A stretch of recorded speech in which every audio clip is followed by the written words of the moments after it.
विदेश मंत्री S Jaishankar SCO summit में शामिल होने के लिए पाकिस्तान दौरे पर हैं। करीब 9 साल बाद भारतीय विदेश मंत्री यानी कि जयशंकर ने पाकिस्तान का दौरा किया। इसी बीच पाकिस्तान की पूर्व विदेश मंत्री हिना रब्बानी खार की भी काफी चर्चा होने लगी। हिना रब्बानी खार ने विदेश मंत्री एस जयशंकर के पाकिस्तान आने से काफी खुशी जताई। हिना रब्बानी ने इसे भारत का स्मार्ट मूव करार दिया। अब ऐसे में सवाल उठने लगे कि आखिर कौन है हिना रब्बानी जो पाकिस्तान के होकर भारत से अच्छे संबंध चाहती है। बहाने ही भारत एक बार पाकिस्तान से बात शुरू कर ले, मगर क्या ऐसे मुमकिन नहीं है कि पाकिस्तान एंड भारत जिनका मौसमी तब्दीली के हवाले से हम दुनिया में the top highest stress countries on earth, इस टॉपिक बैठ के बात नहीं कर सकते हैं कि अगर हमारे दोनों ममालिक के अवाम ने जिंदा रहना है, हमने इस इशू को मिलकर मुकाबला करना है। क्या ये मुमकिन नहीं है कि दहशतगर्दी को तो हम सब मानते हैं कि इशू है। चले भारत का मौक़िफ़ ये है कि हमारा कसूर, हमारा मौक़िफ़ ये है कि रो और किसी और का कसूर, मगर मानते तो है कि मसला है। तो फिर उसी कॉन्टेक्स्ट में ये सोचना तो जरूर बनता है कि हम समझे कि अगर हम आपस में बैठे और देखें कि दहशतगर्दी के हवाले से हम कौन सी चीजें पे एग्री कर सकते हैं जिसके नतीजे में हम पाकिस्तान के अवाम का जान बचा सके, हम भारत का अवाम की जान बचा सके। आप उनसे पूछे कि अगर आप एससीओ के कॉन्टेक्स्ट में बैठ के ये बातें कर सकते हैं तो अपने अवाम के मसाइल हल करने के लिए, खिते में अमन लाने के लिए, मौसमी तब्दीली जैसे खतरात जो पूरी दुनिया को खतरा है मुकाबला करने के लिए, क्या आने वाली नस्लों हमारा हुकूमत को या भारत को हुकूमत को माफ करेंगे? बिलावल भुट्टो ही नहीं, पाकिस्तान के सत्ताधारी दल का तकरीबन हर नेता भारत से किसी न किसी बहाने एक बार बातचीत शुरू करना चाहता है। और अब तो पाकिस्तानी हुकूमत के एक मंत्री ने कहा कि पूर्व पीएम नवाज शरीफ और अटल बिहारी वाजपेयी के बीच जो लाहौर समझौता हुआ, वहीं से बातचीत का सिरा दोबारा पकड़ा जा सकता है। Well, it depends because we are the hosts. We cannot propose. We have to go by the guests. If the guests want a bilateral meeting, we will certainly be too happy. But as hosts, we cannot really, press upon anyone whether they want bilateral meeting or not. And if both Pakistan and India can talk to each other and start a process of dialogue, as I said, in the spirit of Lahore Declaration.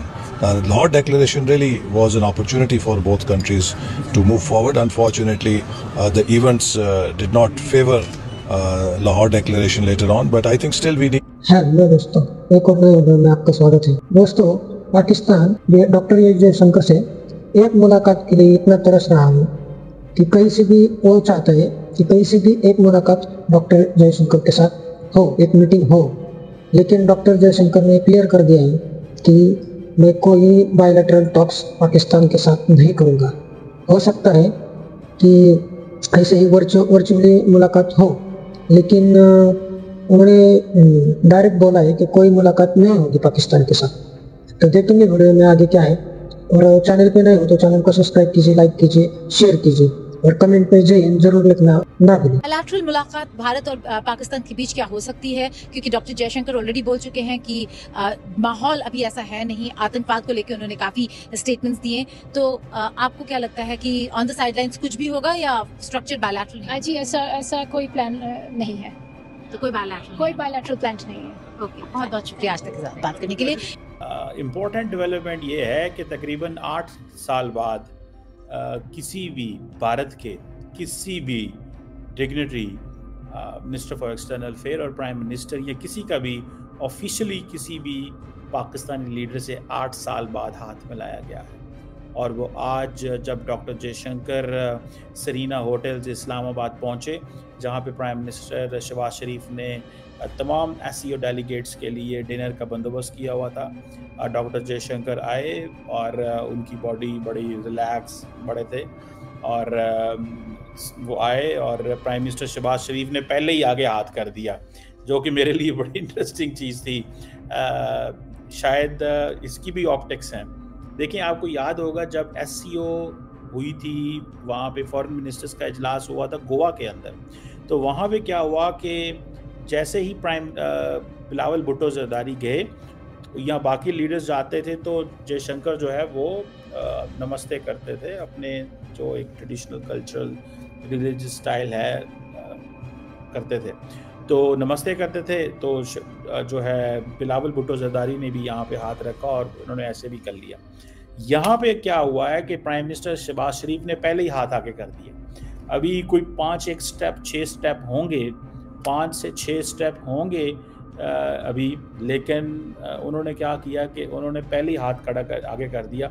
इसके बहुत सारे मतलब थे। इसका एक मतलब ये भी था कि हम भारत से दोस्ती चाहते हैं, इसका एक मतलब ये भी था कि हम भारत की लीडरशिप को पाकिस्तान में वेलकम करते हैं, इसका एक मतलब ये भी था कि हम किसी किस्म की हॉस्टिलिटी नहीं चाहते, इसका ये भी मतलब था कि हम आपसे हॉस्टिलिटी नहीं चाहते, हम आपसे डायलॉग चाहते हैं।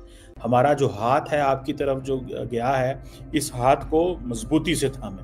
मतलब मैं इसको अगर ट्रांसलेट करूं, क्योंकि प्राइम मिनिस्टर शहबाज शरीफ ने बड़ा लंबी देर हाथ जो है वो हवा में रखा और उसको किया, तो इसका मतलब तो यही था कि भाई हमने आपसे पहले हाथ कर लिया। उन्होंने ये नहीं हुआ कि उनके पास आए हैं, उनको कंफ्यूज नहीं किया जयशंकर को, या जयशंकर ने उनको कंफ्यूज नहीं किया, या शहबाज शरीफ ये समझते थे। मेरे अंडरस्टैंडिंग, मेरा पर्सपेक्टिव इसमें ये भी है कि शहबाज शरीफ ये समझते थे कि जयशंकर क्योंकि इस तरह हाथ कर सकते हैं, नमस्ते कर सकते हैं, तो उन्होंने जयशंकर को मौका ही नहीं दिया कि वो करते। लेकिन मेरा ख्याल है कि अगर उन्होंने जयशंकर ने नमस्ते करना होता तो उनको कोई रोक नहीं सकता था, उनको डेफिनेटली कोई रोक नहीं सकता था, और वो करना चाहते तो वो कर लेते, लेकिन डेफिनेटली उन्होंने वही किया।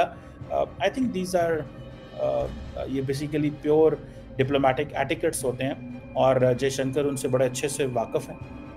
उनको पता है इस चीज़ का कि होस्ट मुल्क पाकिस्तान है, उनका एक ट्रेडिशन है और हमें उस ट्रेडिशन को ऑनर करना चाहिए। अगर उन्होंने सलाम लिया है तो हम सलाम लेंगे, और प्लेजेंट्रीज एक्सचेंज हुई दोनों लीडरान की जानब से, उनको वेलकम किया।